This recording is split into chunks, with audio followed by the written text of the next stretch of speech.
Do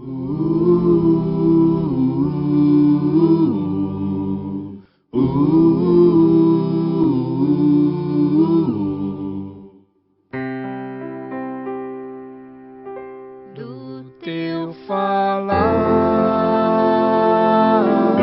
ó Salvador,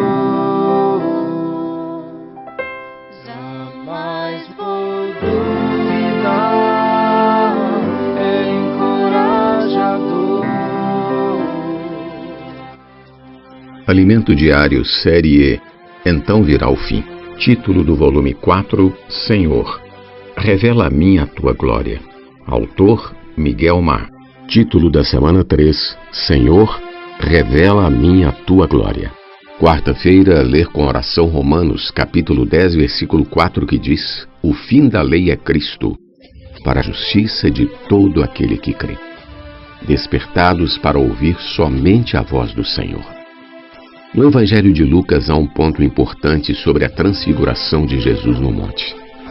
Nesse trecho, 2 varões aparecem falando com o Senhor Jesus, Moisés e Elias, os quais apareceram em glória e falavam da sua partida, que ele estava para cumprir em Jerusalém, capítulo 9, versículo 31. Enquanto isso, Pedro e seus companheiros achavam-se premidos de sono, mas, conservando-se acordados, viram a sua glória e os 2 varões que com ele estavam. Versículo 32. Quando Moisés e Elias se retiraram, Pedro disse ao Senhor: Mestre, bom é estarmos aqui. Então façamos 3 tendas. Uma será tua, outra de Moisés e outra de Elias, não sabendo, porém, o que dizia. Versículo 33. Moisés e Elias tipificam a lei e os profetas. Eles falavam com o Senhor a respeito de sua partida, ou seja, a respeito da morte que ele estava para cumprir em Jerusalém. É certo que Moisés e Elias sabiam da importância da morte redentora de Jesus. Talvez estivessem dizendo: Senhor Jesus, está chegando a hora. Tudo o que desejaste irá cumprir-se. A redenção se cumprirá. Tu ganharás um povo, ganharás o corpo que é a igreja. Tudo o que fizemos foi para este momento. Moisés e Elias sabiam que eles não eram o fim, mas apenas fizeram parte do processo. Por quê? Porque o fim é o Senhor. Em Romanos lemos, capítulo 10, versículo 4. Porque o fim da lei é Cristo, para a justiça de todo aquele que crê. A expressão, o fim da lei, tem 3 significados. O primeiro significado para a palavra fim é propósito, meta. Ou seja, o propósito, a meta da lei é Cristo. Isso está fundamentado no livro de Gálatas. De maneira que a lei nos serviu de aio para nos conduzir a Cristo, a fim de que fôssemos justificados por fé. Capítulo 3, versículo 24. O segundo significado da palavra fim é cumprimento, algo que se cumpriu. Vemos esse significado no Evangelho de Mateus. Não penseis que vim revogar a lei ou os profetas. Não vim para revogar, vim para cumprir. Capítulo 5, versículo 17. Cristo cumpriu a lei e os profetas. E o terceiro significado para a palavra fim é término, conforme lemos em Gálatas. Para a liberdade foi que Cristo nos libertou. Permanecei, pois, firmes, e não vos submetais de novo a jugo de escravidão. Capítulo 5, versículo 1. Não estamos mais debaixo da escravidão da lei, pois Cristo nos libertou. Louvado seja o Senhor. Voltemos para o capítulo 9 de Lucas.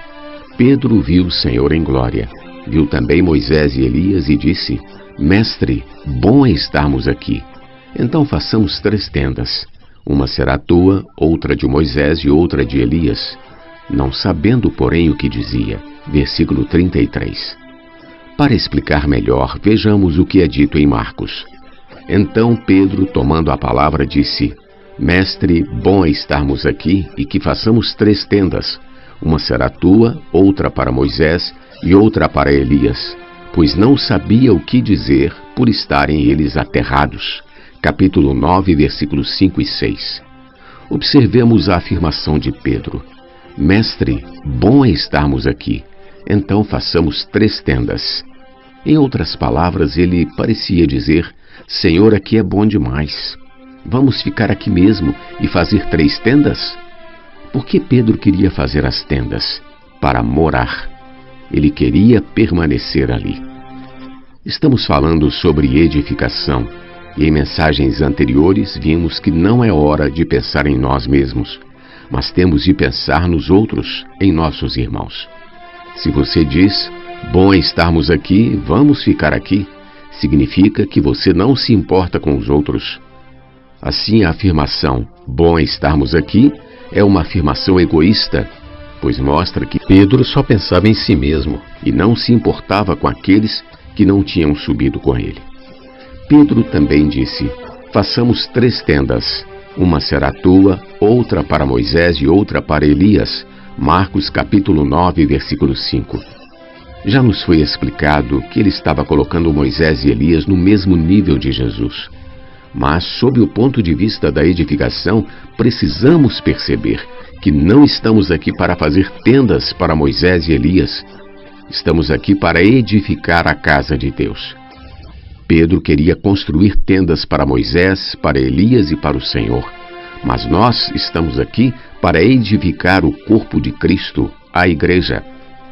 O versículo 33 de Lucas 9 indica que não devemos levar isso em consideração, porque Pedro não sabia o que dizia. Finalmente, em Marcos, um versículo também confirma isso, pois não sabia o que dizer por estarem eles aterrados, capítulo 9, versículo 6. Os discípulos estavam cheios de medo, por isso não sabiam o que fazer e Pedro acabou dizendo aquilo. Amado leitor, se você não sabe o que dizer, não diga nada. Abra a boca para falar apenas aquilo que edifica. Jesus é o Senhor. Jesus te ama. Posso orar por você? Que de nossa boca saia apenas o que é útil para a edificação da casa de Deus. Pergunta de hoje: qual o caminho para a edificação da casa de Deus? Jesus é o nosso Senhor. Do teu falar,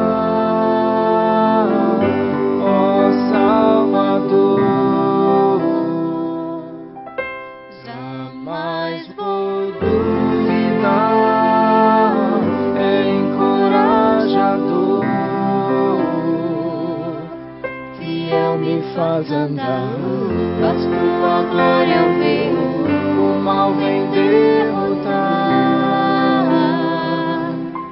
fiel me faz andar, faz tua glória eu ver, o mal vem derrotar.